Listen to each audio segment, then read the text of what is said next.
Hajong, Jolda, Koya, Dhulia, Rautia, Shabar, Asur, Magar. For obvious reasons, this is seen as a major piece of work conducted on Bangla and the languages of West Bengal.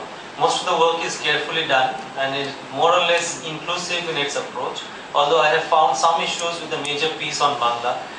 That article too is generally well written and manages to portray a style which, being different from traditional style, highlights at the same time an important emotional aspect to the language, namely the omnipresence of the language in the lives of its speakers.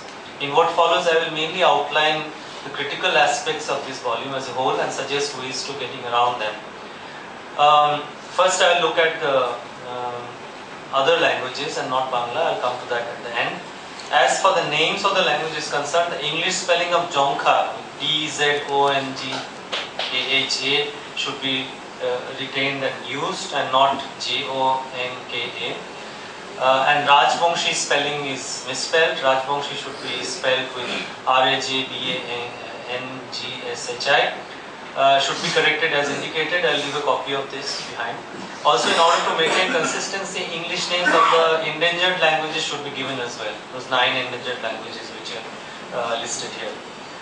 Second point, and I agree with Sonal here, that as per the UNESCO listing, there is a there's a list of endangered languages, and it would be nice if consistently some list or guideline is followed in terms of enumerating the endangered languages.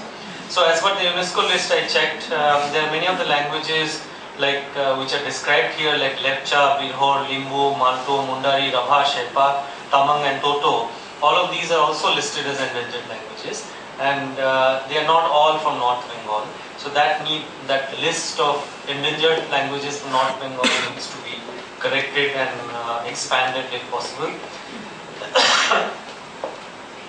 And some list has to be followed, and it has to be an editorial decision, in a general Bhasha editorial decision, what list to follow about endangerment, because it is too random if it is left to the speakers. I know the philosophy behind it is left to the speakers, whether they consider a language as endangered or not. I think it is too an unscientific thing to record and to be of use for future. As indicated in the introduction, the different sketches are not uniform. That has been already admitted by the editor. Having said that, some of the entries have too little information, I think, and if possible, they should be corrected. Because this much of information is not going to be useful for any purpose, whether academic or even documentation. For example, the entry on Sherpa, which already Dr. Shingwa has already referred to, has no useful information or textual examples at all.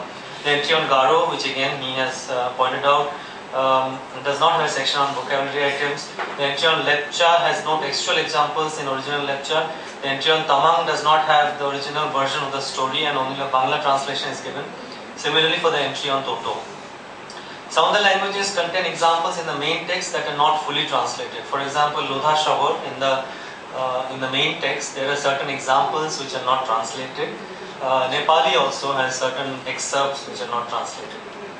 The entry on Kurmali is overly politicized, I think, and emotionally charged, and I feel it should be toned down to keep an uniformity. I don't have anything against it. I think the points raised are correct.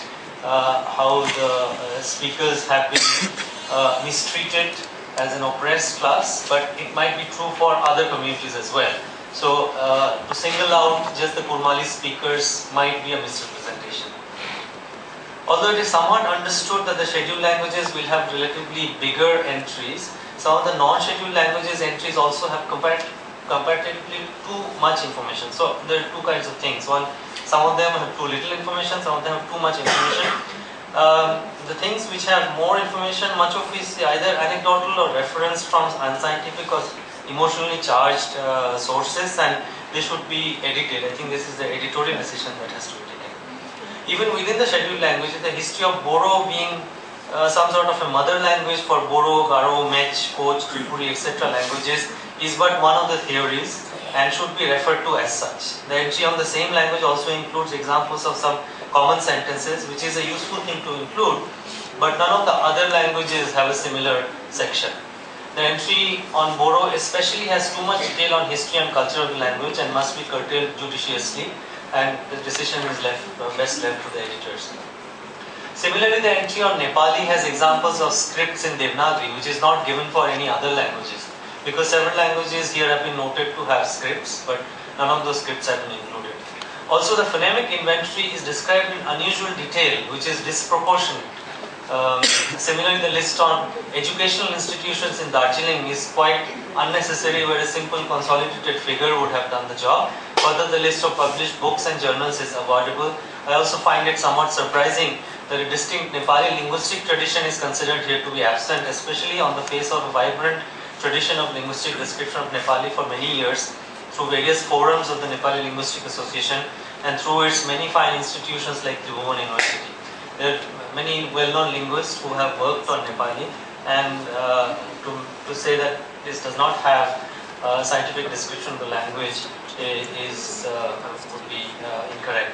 The entry on Rajvamshi should have a toned-down version of the history of the language, as it is based on sources that are likely to be rhetorical. Within the list of endangered languages, some languages randomly have vocabulary items listed and some don't. A consistent approach is expected here. So it is difficult, I think, to get the vocabulary items for the endangered languages which has been listed, and it might be better, in fact, to remove the ones which 2 or 3 which have been given. Typographical errors are noticed in the entry for Toto, where extra D has mistakenly appeared before the word allophone and monophthong. Entry for Lepcha, the column for Lepcha and Bangla has been wrongly transposed in few, I think 3 places. Okay, so under the heading of Bangla, you actually have the Lepcha words. Although in general editorial to the series by Professor Devi and editorial introduction to Bangla by Professor Shingo, it is repeatedly claimed that no adherence to family associations or genealogical associations will be required in identifying the languages. Yet the discrepancy that some languages have been given family identity but some languages have not been is somewhat bothersome and inconsistent. In this regard, it may be mentioned that languages like Baigani, Lepcha, Lodha Shabar, Mahali, Alkhan remain unidentified with respect to 4 language families of India.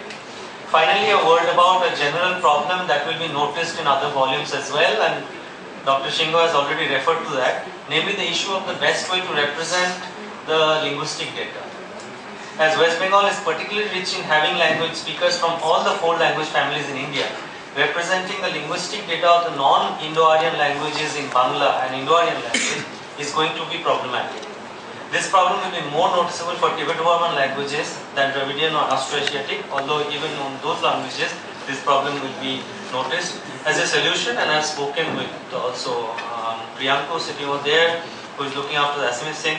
As a solution, I suggest including a phonetic nearest equivalent in the appendix with appropriate examples, because otherwise it will be the same kind of mistakes which were done in the colonial period by the British grammarians when they gave examples of native languages in English, and obviously much of the pronunciation and nuances were missed, so much so that it was not really useful for the later generations. Now to come back to the end, at the end, come back to the entry on Bangla. Although there are various emotional reasons to keep the entry as it is, as Professor Shingo has already pointed out, as it has been sourced from somebody who is well known in his own field.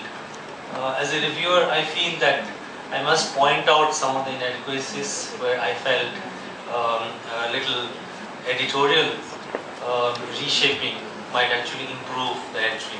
So these are the comments to be taken in that light, the critique of the main entry. You see, we are in the business of checking PhD dissertations for many years, and it's very difficult to get out of it. And